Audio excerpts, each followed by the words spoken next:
It's important to be prepared for any and all natural disasters that can occur. On the anniversary of the historic winter storm in Texas that left thousands without power, we're now talking about ways to remain resilient. Jennifer Borzay stayed warm during the catastrophic power outage and is teaming up with the Propane Education and Research Council to remind people to be prepared. Hello, Jennifer. Hi. Hi, we're happy to have you join us this morning. And Jennifer, what did you do when the lights went out last year? When the lights went out here, I am a mom of three, so my kids were ready to run over to our propane-powered fireplace and try to warm up and stay bundled. They thought it was great, like we were having a camp out in the middle of the living room, but my husband and I were just trying not to panic because those storms caused the worst energy infrastructure failure in Texas history, and we saw shortages of food, water, and of course heat. And in our case, several appliances in our home rely on propane. So when we had intermittent power, that's when we realized that our fireplace, furnace, and water heater could quickly warm our family. So now I'm just happy, after having gone through that I can help spread the knowledge and help other families who might be looking to make upgrades to their home. Yeah, I was going to ask, what lessons should be learned from the grid failing?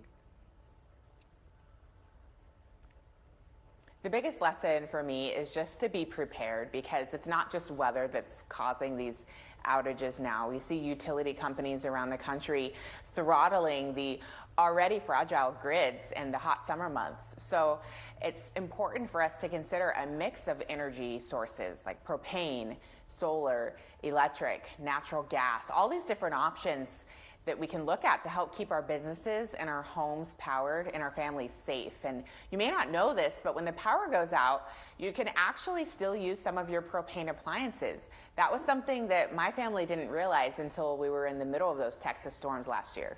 Oh, wow, I didn't know that. You could use still some of your propane appliances.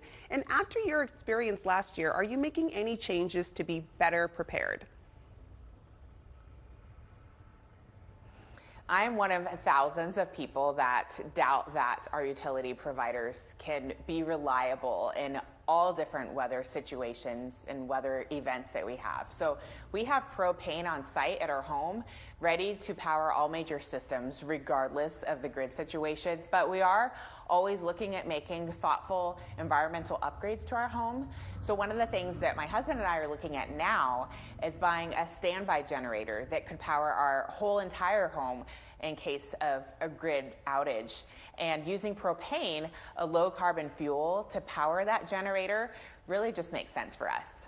Yeah, and how has the experience changed the way you look at the future?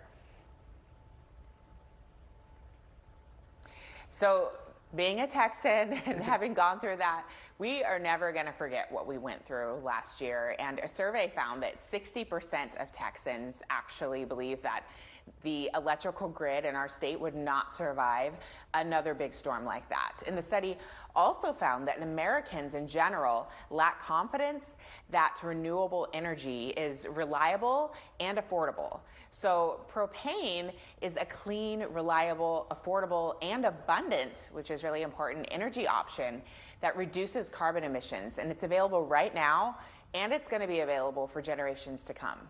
Jennifer, you gave us such insightful information to be better prepared moving forward. Thank you for joining us this morning. And for more information, visit propane.com.